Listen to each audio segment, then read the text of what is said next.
Our guest this week is somebody that you, the fan, have been asking for a long time, and here he is on SportsCenter, Mr. KO himself, Kevin Owens. A happy belated birthday, I understand, as well. Let's jump right in. I appreciate that. Hey, no problem. Happy to wish that to you. Let's jump right in because so many fans have so many questions for you. You're part of this new breed, Kev, in the WWE, coming from NXT, but you started when you were 16 years old. What was it like to start in this business so young?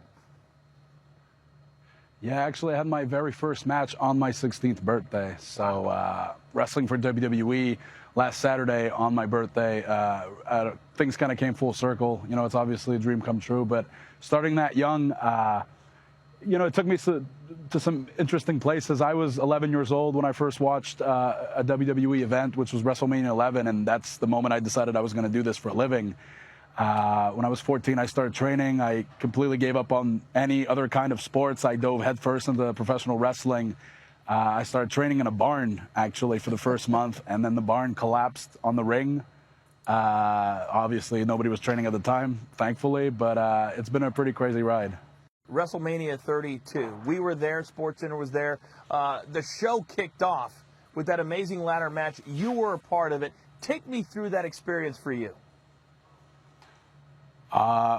You know, you always, I think anybody who decides to be a professional wrestler aspires to wrestle for WWE.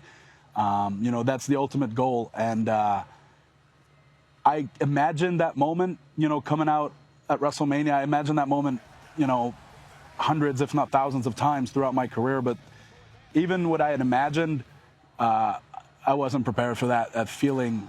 It's something I'll always remember, you know, over 100,000 people in that building, and to come out and not only to see it, but to know that you're part of the biggest WrestleMania in history.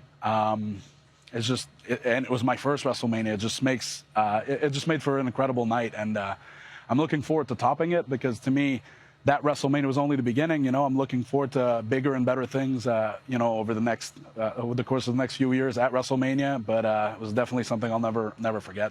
Well, the fans would concur with that because you've become incredibly popular. I think one of the reasons that you are is that you're kind of the everyman, but you can do things that the everyman cannot do. You're a bigger guy, but you get around the ring like a smaller guy. How have you been so innovative with some of the moves and some of the things that you're able to do? Well, you know, I think what's helped me throughout the years is that when I started training, I was actually, you know, I was 14, 15 years old, and I was maybe 150 pounds, which is why my first favorite wrestler, you know, after I watched WrestleMania 11, the reason I wanted to become a WWE Superstar was because of Shawn Michaels, because I could really relate to him and what he did, because he was smaller than all the other guys on the show, but he was the most impressive one to me. Obviously, throughout the years, I, you know, packed on some weight and got a little bigger, but I never stopped performing all those moves. I never stopped, you know, the segment's called Off the Top Rope. I never stopped going off the top rope. I always did those things. I always kept up with that stuff, and I think it's worked out because now I'm 266 pounds and I'm still able to do that stuff, which, you know, most guys my weight can't do. And, you know, I don't mean to brag or anything, but like you said, it's who you are, and we appreciate that. Certainly I do, for one. Finally, all of us deal yeah, I in the figured public you eye. would. I figured if anybody appreciates bragging, it's you. Thank you very much. You're part of that NXT movement, and really in the last couple of months, a lot of the other guys have been brought up. But you've been brought up for a couple of years now. What was it like changing from NXT and moving on to the main roster? NXT was actually a pretty amazing experience on its own, just because I went from wrestling in, you know, these tiny, I don't know, church basements and bars and stuff like that to finally, you know, go into NXT, the Performance Center, which is this incredible facility where if you want to train to be a professional wrestler and to do this for a living, there's no place like it. You know, like I said, I first started training in a barn, so it's quite the upgrade there. And NXT is set up in a way that it'll prepare you for when you come out on Raw on that stage and you make your debut on Raw and SmackDown, and everything in NXT is to prepare you for that moment. And you know, I was in NXT for about 6-7 months, but it really did prepare me for that, which is why, you know, on my first night on Raw, I laid out John Cena, which is not a bad way to start, you know. So, but I wouldn't have been able to do that without NXT. Talk about that for a second, because there's certainly pressure when you come onto Monday Night Raw and you go after one of the biggest stars, not just at the time, but of all time. Did you feel any pressure? You know, I wish I could say I did, but to be honest, and this might seem a little cocky, but hey, I guess that's who I am. I felt very confident in my abilities, and I felt like when I stepped foot in that ring with John Cena on my first night on Raw, that's exactly where I belong. You know, that to me, I belong at the top, regardless of how long I spent in NXT before. You know, like you said, I've been doing this for 16 years now, and I thought there was no better way for me to kick things off on Raw and in WWE than to go after John Cena. So to me, it made perfect sense.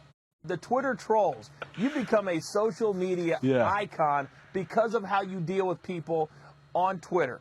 When did you start that? Why do you do it?